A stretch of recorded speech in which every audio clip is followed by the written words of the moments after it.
Hey, have a great time to all. What if I told you that the life you're living right now isn't the only one possible? What if the struggles, the bills, the constant worry about money, what if that could all change? It sounds crazy, I know. A lot of people think that their situation is permanent, that they're just stuck. But I'm here today to tell you that's not true. We're going to pull back the curtain on something huge. Something that the wealthiest people on the planet already know. This isn't about some get-rich-quick scheme. This is about a fundamental shift in how you see the world and your place in it. Let's talk about life. Let's talk about financial freedom. I'm going to break down exactly why some people struggle while others thrive. We're going to look at the mindsets, the opportunities, and the massive game-changing power of the internet. I've spent my life figuring this stuff out, and I've seen it work for thousands of people. The difference between the life you have and the life you want might be smaller than you think. It all starts with understanding the game, so I want you to stick with me. Don't click away. For the next few minutes, I'm going to give you a roadmap. We're going to explore the raw reality of how people live, why they're stuck, and most importantly, how you can break free. This isn't just a video, this is a challenge to think bigger, to want more for yourself, and to take that first step towards a future where you are in complete control. Are you ready? Let's do this. Okay, let's get real for a second. Let's take a hard look at how millions of people are living right this very moment. It's not always pretty. All over the world there are people who are fighting just to survive. I'm talking about people who don't know where their next meal is coming from. They aren't eating well, not because they don't want to, but because they simply can't afford nutritious food. It's a daily battle just to get enough calories to keep going. It's a reality that's easy to ignore when you're not living it, but it's happening every single day. We see people living in unimaginable conditions. Some are literally living on and around garbage dumps, sifting through trash to find something to sell, something to eat, something to build a shelter with. The concept of a home, a safe place to sleep at night, is a luxury they can't even dream of. We have a massive population of homeless individuals and families, sleeping on cold streets and parks, under bridges, completely exposed to the elements and the dangers of the world. This is the baseline for so many. Then you have the people who do have a roof over their heads, but they're drowning. They are buried under a mountain of debt. Credit card bills, student loans, medical debt, car payments. It's a never-ending cycle. Every paycheck they get is already spent before it even hits their bank account. They're constantly juggling which bill to pay this month, knowing that if they pay the electricity, they might not have enough for rent. It's a constant state of high-alert stress, a financial prison they can't see a way out of. On top of that, we see people on the streets, forced to beg for spare change. These aren't lazy people, these are people who have exhausted every other option. They've lost their pride, and now they rely on the kindness of strangers just to make it through the day. Imagine the courage and the desperation it takes to do that. It's a last resort when the system has completely failed them, when there are no more safety nets left to catch them. The economic landscape is brutal. We've all seen it. People who had stable jobs for years, sometimes decades, suddenly found themselves unemployed. They lost their jobs with little to no warning. They had skills, they had experience, but the company they worked for downsized or closed its doors completely. Now they're competing with thousands of other people for a handful of positions, many of which pay far less than what they were earning before. Their sense of security was shattered overnight. This leads to a massive group of people stuck in low-income brackets. They work full-time, sometimes more than one job, but their income is so low that they are still living below the poverty line. They're the working poor. They do everything they're supposed to do. They show up, they work hard, but the system is designed in a way that keeps them trapped. They can't save, they can't invest, they can't get ahead. They are just struggling to tread water. In the face of all this, it's completely understandable that many people just don't know what to do next. They feel like they've tried everything. They've applied for jobs, they've cut their expenses to the bone, they've tried to escape poverty, but every door seems to be slammed in their face. It's a labyrinth of dead ends, and the constant rejection and failure can be soul-crushing. They're trying so hard, but nothing seems to work. And the most tragic part of this whole situation, many have simply lost hope. They've been beaten down so many times that they've started to believe that this is it. This is their life, and it's never going to get better. They can't see a light at the end of the tunnel anymore. The dream of a better future, of financial security, of just being able to relax for a minute, has faded away, and that loss of hope is the most dangerous trap of all. So we've seen the reality, it's harsh. But the biggest question is why? Why do so many people have such a hard life? Is it just bad luck? Is the world just unfair? Or is there something deeper going on here, something that we might actually have some control over? This is a huge question, and the answer is complex, but it often boils down to a couple of key factors. A lot of it has to do with the way we think and our willingness to adapt to a changing world. Let's explore the first idea, mindset. Could it be that, for many, the biggest prison isn't their financial situation but the beliefs they hold in their own mind? Think about it. If you believe deep down that you're destined to be poor, or that rich people are all evil, or that you're just not smart enough to make a lot of money, how likely are you to take actions that prove those beliefs wrong? Your brain will actively look for evidence to confirm what it already thinks is true. It becomes a self-fulfilling prophecy. This isn't about blaming the victim, it's not saying it's all your fault. The world throws incredible challenges at people. But what we're talking about is the internal response to those external challenges. Two people can face the exact same setback, a lost job, a failed business, and have wildly different outcomes. One person sees it as the end of the world, proof that they're a failure. The other sees it as a painful but valuable lesson, a chance to pivot and try something new. The event is the same, but the mindset is different. So, is it mindset, or is it an unwillingness to learn and change? I think these two things are deeply connected. A fixed mindset, the belief that your abilities are set in stone, naturally leads to an unwillingness to learn. Why would you try to learn a new skill if you secretly believe you're not capable of mastering it? Why would you explore a new way of making money if you're convinced the old way is the only way that works for people like you? Think about the world we live in. It is changing at an insane speed. The jobs that were secure 10 years ago might not even exist in 10 years. The way we communicate, shop, learn, and make money is constantly evolving, primarily because of the internet.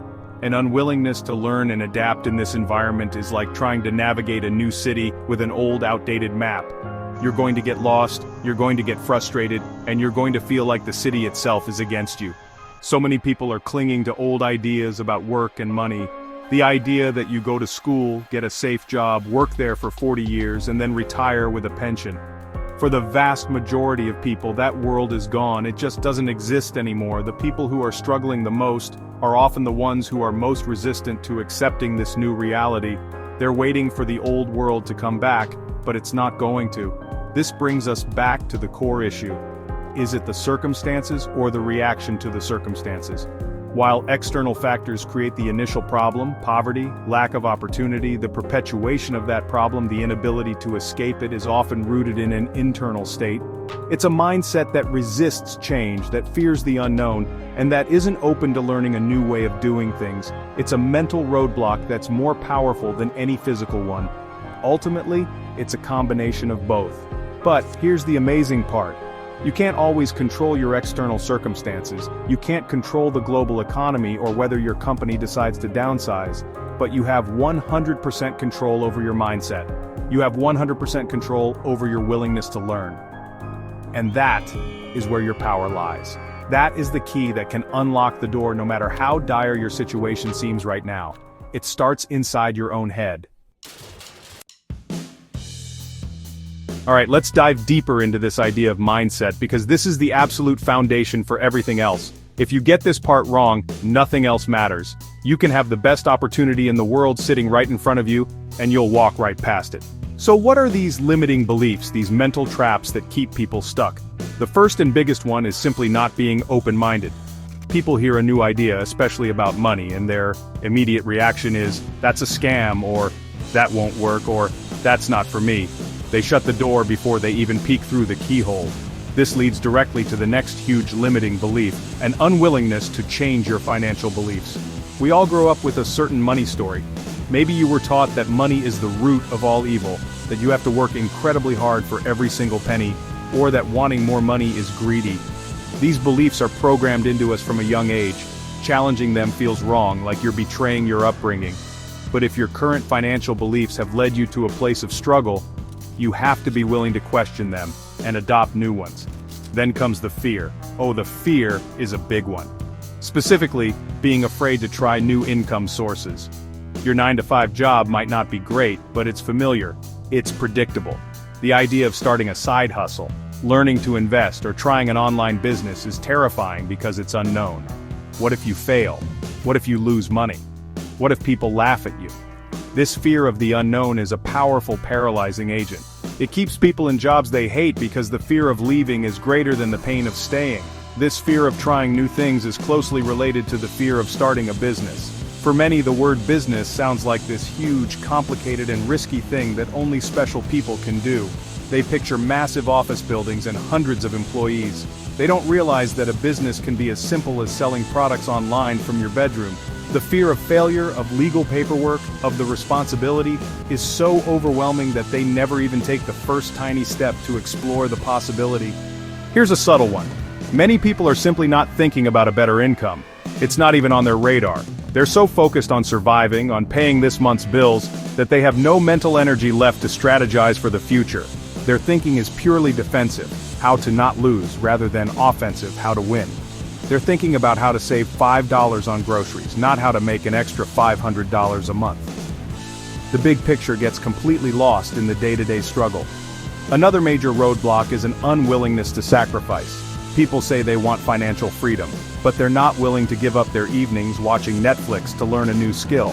They're not willing to skip going out with friends for a few months to save up capital for a business idea. They want the reward without the work. True success, especially when you're starting from scratch, requires a period of intense, focused sacrifice. You have to trade short-term comfort for long-term freedom. Many just aren't willing to make that trade, and underneath all of this is a devastating lack of self-belief. Deep down, a lot of people just don't believe they deserve to be successful. They don't think they're smart enough, talented enough, or worthy enough. So even if they start something, the moment they hit the first obstacle, that little voice in their head says, "See, I told you you couldn't do it," and they quit. Without a core belief in your own ability to figure things out, you will always find a way to sabotage your own success. Finally, all these beliefs are wrapped up in a blanket of negative thinking. This is the person who finds a problem for every solution. You suggest an idea, and they'll give you 10 reasons why it won't work. They complain constantly about their situation but take no action to change it. They are addicted to the drama of their own struggle. This negativity drains their energy and repels opportunities and helpful people. It's a toxic cycle that is almost impossible to break from the inside. This is the mindset prison. Okay, now that we understand the mindset, let's look at how that translates into the real world through people's occupations.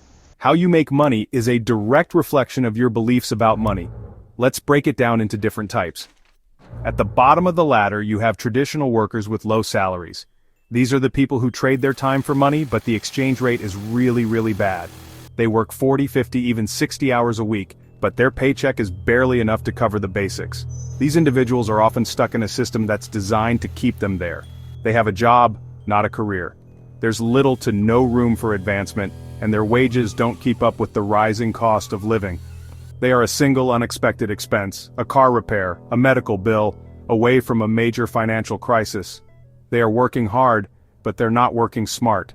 They are a cog in a machine, and cogs are easily replaceable. Their entire livelihood is dependent on a single employer. Then you have a different category, beggars.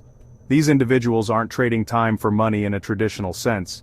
They are relying on the mercy and goodwill of others. Their income is completely unpredictable and depends on factors entirely outside of their control, like the weather, the location, and the generosity of strangers. This is the result of a system that has completely failed them, where no other options seem viable. It represents a total loss of economic independence. Next up, we have the lazy people. Now this is a tricky category. These aren't necessarily people without potential, but they are people who have chosen to rely on others, like their parents or other relatives. They have a mindset of entitlement, believing that someone else should provide for them. They avoid work and responsibility, choosing a path of least resistance. While this might seem comfortable in the short term, they are sacrificing their own growth, skills, and self-respect, living a life that is entirely dependent on the continued support of their family. Moving up the ladder, we find salespeople. This is an interesting group because their income can vary dramatically. Some salespeople are stuck in that low-income bracket, selling low-ticket items with small commissions. But others, the ones who truly master their craft, can make an incredible amount of money. This is often one of the first steps away from a fixed salary. It introduces the concept of performance-based pay. The harder and smarter you work, the more you can earn. Your income is no longer capped by an hourly wage. Above them, you have business owners. These are the people who have successfully created a system that makes money. They started small, maybe as a one-person operation, but they grew their business. They stopped just doing the work themselves and started hiring other people to do the work. They are no longer just trading their own time for money, they are leveraging the time and skills of others. They built an asset, a machine that can generate revenue even when they're not physically working. This is a massive leap in financial thinking.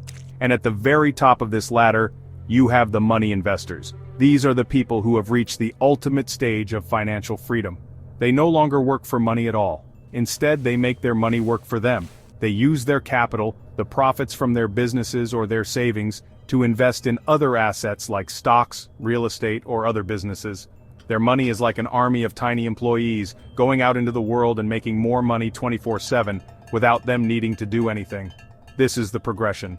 You go from trading your time for a little bit of money, to relying on mercy, to relying on family, to trading your performance for money, to building a system that makes money, and finally to using money itself to make more money. Each step up this ladder requires a significant shift in mindset, risk tolerance, and financial education. Where you are on this ladder right now is a direct result of the beliefs we talked about in the last chapter. So, where you are on that occupation ladder directly determines the lifestyle you can live. The difference is not just about having more money, it's about having more freedom and more choices. The lifestyles at the bottom and the top of the ladder are like two different worlds, operating on completely different principles. For those at the bottom, life is about survival and limitations. For those at the top, it's about experiences and abundance. Let's look at the lifestyle of financial freedom. What does that actually look like? For some, it's the ability to travel the world for food. Imagine that. Your whole trip is planned around trying the best pizza in Naples, the best sushi in Tokyo, or the best steak in Argentina. You're not looking at prices on the menu, you're just ordering what you want to experience. Your life becomes a quest for the best experiences, not a hunt for the best bargains. For others, it's about shopping for luxury. It's the ability to walk into a high-end store and buy that designer bag, that fine watch, or that custom-made suit without checking your bank account first. This isn't about being materialistic for the sake of it. It's about appreciating craftsmanship, quality, and art. It's about rewarding yourself for your hard work and success. It's the freedom from the constant mental calculation of, can I afford this? Then there's the big one. Buying cars.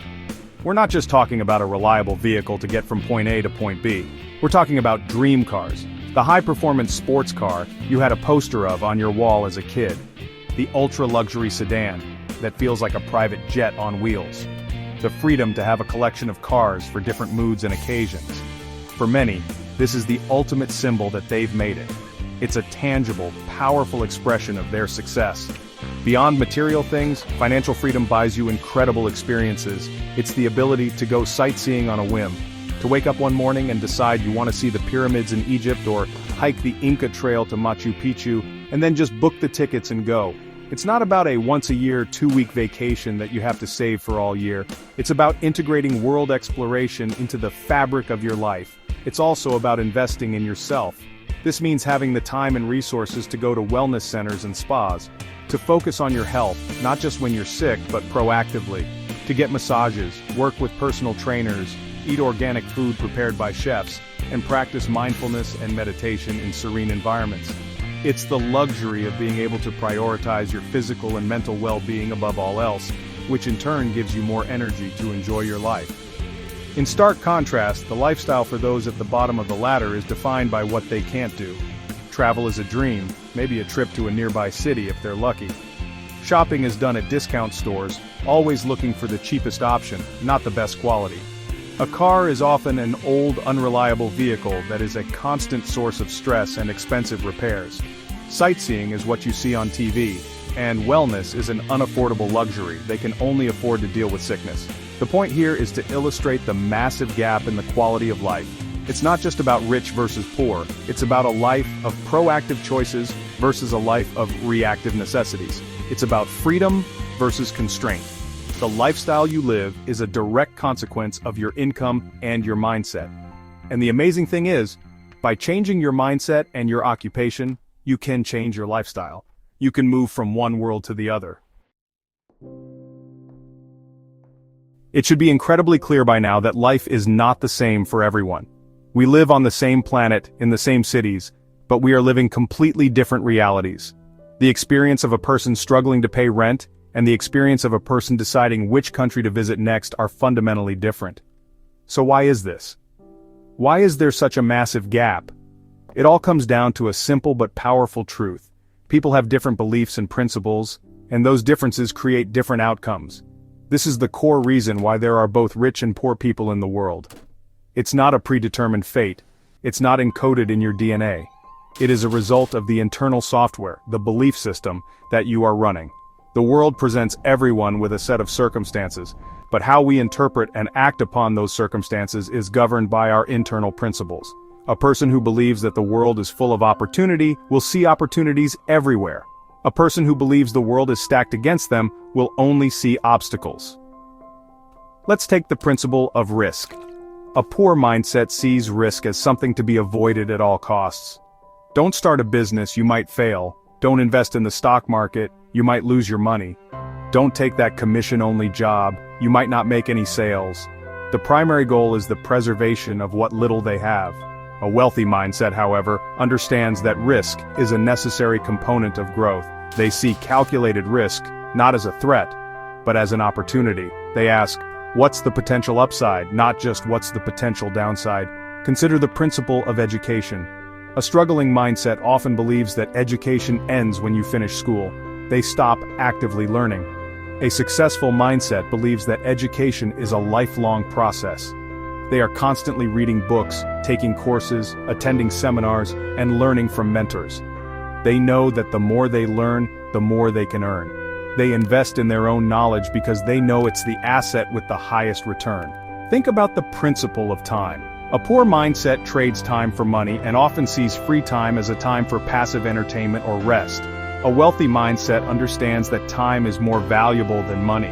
You can always get more money, but you can never get more time. They use their money to buy back their time by hiring people, for example, and then use that free time to think, create, build relationships, and find new opportunities. They use time as a tool for leverage. Look at the principle of problems. When a person with a poor mindset encounters a problem, they see it as a nuisance, a roadblock, something to complain about. When a person with a wealthy mindset encounters a problem, they see it as a business opportunity. They know that all businesses, at their core, are just solutions to problems. The bigger the problem you solve, the more money you make. They actively hunt for problems to solve. And finally, let's look at the principle of association. People tend to become like the people they spend the most time with. A struggling mindset often surrounds itself with other negative, complaining, and unambitious people. They reinforce each other's limiting beliefs. A wealthy mindset actively seeks out and associates with other successful, positive, and ambitious people. They understand that you are the average of the 5 people you hang out with, so they choose their circle very carefully.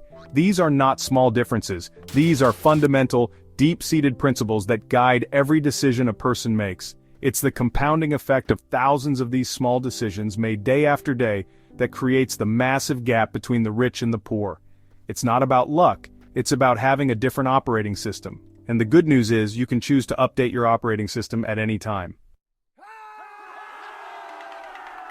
So, we've talked about mindset, occupations, and principles. Now let's talk about the single biggest vehicle for wealth creation in the history of the world, the internet. If you look at the richest people on the planet today, what do they all have in common? The vast majority of them built their fortunes on or because of the internet. This is not a coincidence. The internet has created more millionaires and billionaires faster than any other invention in human history. Let's just list some of the names you already know. Elon Musk.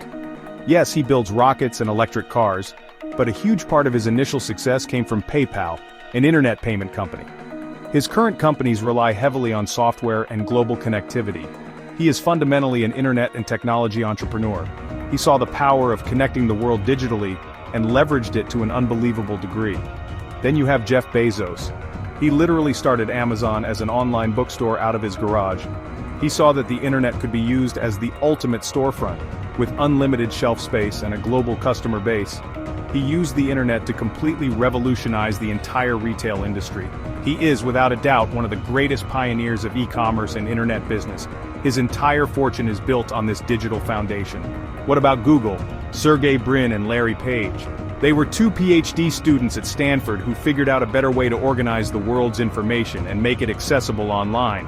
They created a search engine. They didn't build a physical product. They built a digital tool that is now so integrated into our lives, we use its name as a verb. Their wealth comes from selling ads on this massive internet platform. Let's talk about the platform you might be watching this on right now, YouTube. Founded by Chad Hurley, Steve Chen, and Jawed Karim. They saw a need for an easy way to share videos online. It started as a simple idea and exploded into a global media powerhouse, creating a whole new industry of YouTubers and content creators. They built a platform on the internet that changed entertainment forever. And of course, Mark Zuckerberg. He started Facebook in his college dorm room as a way to connect with his classmates. That small project turned into a global social network connecting billions of people. He didn't invent a physical thing.